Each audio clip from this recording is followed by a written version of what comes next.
Нешто над 40 милиони евра дополнителни пари ќе се потрошат од државната каса до крајот на годината за зголемените плати во јавниот сектор и за исплата на К15, кои владата и синдикатот ги договорија вчера. Ова ќе предизвика непланиран ребаланс, признава министерот за финансии Фатмир Бесими, кој најави прекројување на буџетот веќе во септември.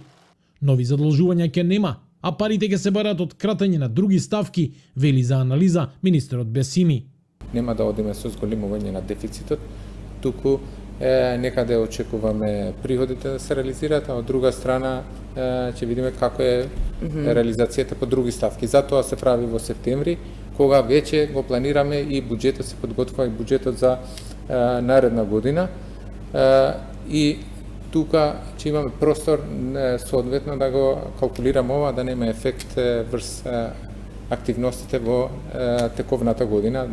Зголемувањето ќе важи за сите во јавниот сектор, вклучувајќи ги оние на локално ниво, но не и за функционерите кои пред 3 месеци добија зголемување од 78%.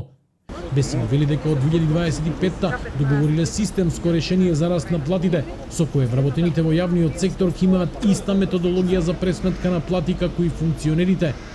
Иако синдикатите и владата вчера изразија задоволство од договорот, за дел од независните синдикати 10% е малку. Зголемувањето на платите во јавниот сектор за 10% од септември 2023 може би е решение за сите сфери од јавниот сектор, кој претходно добија покачување во март месец од 8 до 15% во зависност од секторот. Но во секторот образование решение е само целосно спроведување и почитување на колективните договори и висината која во истите е предвидена.